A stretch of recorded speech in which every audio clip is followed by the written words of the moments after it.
everyone. Today we're going to talk about spiritual freedom and 3 ways to actually be able to have it in your life instead of it to be this abstract idea. When it comes to the world around us, we are constantly faced with this idea that we're spiritual beings and that the world has meaning, but only what you assign to it, and it's abstract and it doesn't mean much, and it means so much, and it is trying to direct us, and you seem to only be able to think about it when you have a lot of time and when you have the freedom to do so. And that means that all of our other freedoms are in order. We are mentally in a good place and we're able to handle the ups and downs about life. Our emotions aren't ruining our lives, they're rather guiding us through different things. Financially, we have gotten to a good place where we're not constantly stressed about where our next rent payment is coming from, and that we're physically in a good place where we're not worrying about, oh, this joint hurts or this thing is bothering me. Spiritually, to think about that freedom, everything else has to be in place, and then you have the freedom to think about, what is my purpose on this earth, and am I fulfilling it, and what does it mean? And at the end of the day, the freedom to have a purpose and to follow through with it is put in a light that once you achieve it, you're never gonna be upset again. And that is just not the reality of it. There's not going to be a day where you have surpassed every difficult emotion and suddenly you're this enlightened person who has no worries and no issues, and you don't struggle with the fact that someone cut you off in traffic or that you gained a few pounds. That is not going to happen. Doesn't matter how much money you achieve or how much physically you're able to run. It does not matter. It matters how you're able to deal with these things as they come up. How do you deal with various situations? And it's great to think about them in the abstract of, well, if someone cuts me off, I know that I am a higher being and that this doesn't matter in the long run. But what do you do in that moment to accept that that's actually true and not 15 minutes after the fact? It's very hard to get to that point, and if you can do it 15 minutes after the fact, that's awesome too, because so many people spend most of their life complaining. But it'll be a lot easier to go through life if you actually accept that whatever state you achieve, you are not going to suddenly run out of problems and have nothing to do. I mean, how boring would it be if we got everything that we wanted and never had to struggle again? If we achieved having 1 million subscribers or $1 million and now we don't have any problems. There's always going to be bigger things that we are facing, and what we're facing right now feels like the biggest thing. And it's going to feel that way 10 years from now, but how you decide to cope with it today is going to help you in the future. When you decide to approach what's going on around you with this understanding that, hey, I am doing this life thing for the first time, and so is everyone else, and our parents are, our siblings are, our coworkers, our bosses, the people who are the worst at life are also doing this for the first time, and we've never done it before. I mean, there's plenty of ways that you could think about it that we have lived this life before. I personally don't know about the other lifetimes that I've lived. All I know is that in this one right now, I struggle with a lot of things, and that's not going to suddenly stop if you reach an enlightened state. So in your first step to this freedom, you have to accept that it doesn't matter how free you get, you're not going to be free of everything. The freedom isn't to be free of everything, it's to be free enough to understand that I'm going to struggle with this, but I'm going to be okay on the other side. And that's the freedom that you're looking for. It's not that you're never going to have another problem, you're never going to run into a difficult issue. You're just going to be able to step into a space where you're okay with it a lot quicker and a lot easier. And at the end of the day, the purpose that you have on your life isn't lived out once, it's lived out every single time you've ever done anything. And this is connected throughout your entire life. So if you feel like you're not living your purpose, it's because you don't realize that what you are doing is living your purpose. And the things that you always go back to, that you're excited about, that you want to be around, is your life's purpose. And you might be thinking, how can my life's purpose be playing with Pokemon cards and being excited about that? If you've had to face a lot of things throughout your life that have made you struggle and made you upset and forced you into bad places, you finding joy in the small things about life is the purpose on your life. It's to find joy in the stuff that we do on a daily basis, and to understand that we can't save the entire world, and that if we did, our life would be pretty boring. I actually did have like an existential crisis once where I was like, what if I do this? What if I do achieve saving the world and I help everyone? Like, what do I do then? Do I just watch TV? And I did. I really had a panic moment about it, and my friends were like, are you okay? Like, what's wrong with you? And the thing is, our purpose is to enjoy this life and to be okay with what's going on. The things that you enjoyed doing while you were a kid are the things that you're going to always enjoy and go back to, and that you probably have over the past however many years you've been around. You probably have been at times enjoying writing or reading or going on these trips or traveling or putting yourself in these situations where you're constantly learning and growing. And that is usually where we do find this excitement and purpose in life, that we are better because of what we've been through and what we've learned from it, and not worse because of it. At the end of the day, your purpose is always lived out through you enjoying your life and through the difficulties of getting there. Maybe in order for you to enjoy having any Pokemon cards that you want, you have to struggle up until then, and that's part of the process. And you learning to be patient and kind and accepting is part of that process, because it would be very uninteresting if we got everything that we wanted and we never had to struggle for it.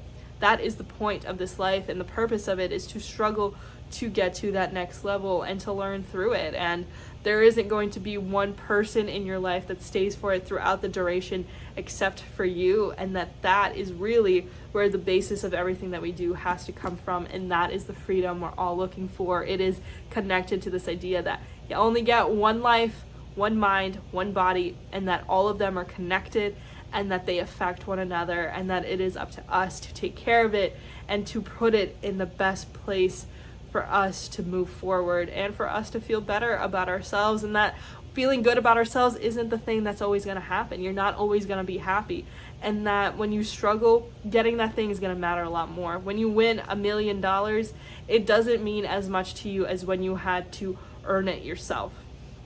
And if you don't think that's true, when your parents bought you something versus when you had to go and work hard for it, you treated it differently. And that is how we are treating life right now. We have to realize that this is the one that we get, and that we have to be excited about it and to be worthy of it by giving ourselves the space to accept that all these emotions and mental games are all part of the process, and that all we're doing to find freedom is navigating our way through it. And you're gonna learn along the way how you're gonna handle the next situation, and you're just gonna keep growing from that. It doesn't matter what happened in the past, because you can't change it, and your purpose is lived out through you deciding to step towards the version of yourself that you want. And if you don't know which direction you want to go in, it is time to figure it out by asking yourself, what is it that excites you, and what is it that you keep going back to? Why do you keep going back to it, and what does it mean to you? Is it super abstract and means nothing to you when people talk about universe or God or faith or any of that? Ask yourself these questions and see what answers come up for you. You might be surprised that you did believe in something when you were younger, and then something happened and that changed your view on it. What happened? Can you look through your life and see meaning where there wasn't before, and you get to project new meaning and new changes and new direction as you see fit, and you can change at any given time. And at the end of the day, no matter where you're going or where you're coming from, what you give your time and your attention to will continue to grow in your life. If you're seeing good things, you're going to continue to see them. If you're always upset and mad or things aren't going your way, you're going to continue to see it. And that is just the reality. When we say don't think of a blue car, we start to think of a blue car. And we have to realize that this is exactly how the rest of our life works. If you want to find love in your life, see where you already have it. The life that you're trying to create and the spiritual freedom you're trying to find is just going to be built on top of what you already have and understand about your life. You can't have a lot more of something that you already don't want or aren't grateful for or aren't excited about. You have love in your life right now. You do have money in some capacity. You do have physical freedom. You have all of these things, and they might be in smaller quantities than you want, but you still have it. And as you start to build more of these freedoms and you start to take your power back, it'll be a lot easier to look at the other ways of being free and realize that they're the same thing. All of these freedoms come down to your decisions and to your view of the world, and where you look at things is going to be how it's projected back to you. If you're excited about life, you're going to see excitement and exciting things. If you're upset all the time, you're going to be upset. And all of our freedoms are connected, and there is not one that happens without the other. There's questions you can ask yourself about spirituality and about what life means, and it's up to you to answer those questions. There's been a lot of philosophers and a lot of people who've dedicated their entire lives trying to figure out the meaning of life and what is actually happening. I've read plenty of those books, and at the end of the day, the meaning is the one that you apply to it, and how you deal with those tiny moments in the day where you can lose your control or hand your power away, or you can choose not to. And when you do hand your power away, in the next moment you have the opportunity to do it again. You don't have to be consumed by a past that doesn't mean anything for you or isn't doing anything for you.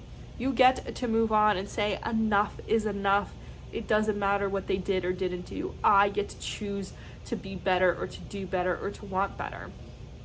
It's up to you to decide, and your spiritual freedom is in those questions and in the realization that your power is in the manifestation of your thoughts and your decisions, and that what you choose to do today is going to create the person you are tomorrow, and therefore the choices can be changed.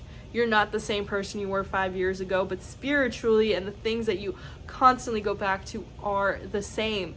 Your dreams about your life may have changed, but the way you want to live out your life is probably still the same. When you were a little kid and you wanted to meet new people and travel the world, you're most likely trying to do that in certain ways, and if you're not, try to import that into your life. What excited you about being here? Go back to that and understand that that is your purpose, is to continue to grow and to become a person that allows others to shine and to be better. You are powerful beyond measure, and that is scary. You have the ability to control every single thing in your life. You could decide to get into your car and leave your life, and the consequences of that would exist, but you could technically do it, and you deal with those consequences, and you can go and start a new life. There are barriers to certain ways of living, but they're not as insane or unimaginable to cross as we think. Any life that we want is accessible to us, and you're gonna have to put in the work to get it. If you do want to go and live off the grid, there is work that you'll have to do, but it is possible, and you can put in that work, and you can go and find people who actually care about you and want to be in your life. You just have to go and find them, and you have to be that person for yourself first and foremost. You have to get to a place where you're like, I enjoy being in my company, and I don't want to be around people that don't. If people are hurting you or making you feel lesser, you are not giving yourself the space to accept your purpose or your call on your life, because you're worried if your text mattered enough or was funny enough or was interesting enough.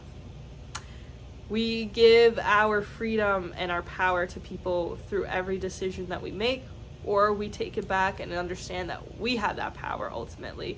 And no matter what other people do or don't do, it is up to us and our decisions to direct the course of our life, and that every chance we're alive is another chance, opportunity, and an obligation to decide, I'm going to be better, and I'm going to do this for me and for all the people who came before me. And it doesn't have to be that dramatic. It could just be you go and you enjoy the Pokemon cards for 15 minutes, and then you go and you have that healthy meal, and you go and you do the things that nourish your soul, and accept that the hard times are coming.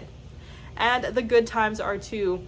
Whether it's a good thing going on right now or a bad thing, it will pass, and it'll make both of those easier to accept, because you know the bad won't always stay, and you know that the good is valuable because it won't always be here. It's hard to get to a point where you're accepting that those people aren't in your life anymore, and that you did enjoy their time and their presence in your life, but they're no longer there. And it's up to you if that's going to keep you in place. And your emotions will go up and down regarding it. But as long as you're choosing to actively keep going and to say, my future is in front of me and the people who are supposed to be here will be, you will be okay. And the meaning of life is the one that you assign to it. And it is one that you've been doing your whole life. You have been assigning meaning to everything. And you get to change those definitions and you get to project them into the ones that you want them to actually be. This is your life. Your spiritual guidance is within you. You don't need anyone else to tell you what you already know. The answers are within you because you are the one deciding what all of this means. The distance between me and a pen and the distance between me and another galaxy is the same because it all happens in our mind. At the end of the day, no matter how far things seem or how far away, it's all happening within our mind, and it's all something that we can handle because we get to choose how we're going to show up. So how are you going to show up? How are you going to accept all of these freedoms into your life and say, this is my life. I get to choose, and I choose this today, and tomorrow that might not be true. And to give yourself the freedom and the space to grow and to develop and to apply new meaning and to apply new situations into your life and allow more and more people. Spiritual freedom is accessible once all these other freedoms are put into place, and also before. We're always thinking about all of these things, and it's time to give the power back to ourselves and to accept that it's always been in our hands. I hope you got something out of this series about the 5 freedoms. We'll continue to talk about all of the ways we can live this life, but we only get one and we get to decide how to live it. I hope to see you soon. Have an amazing week.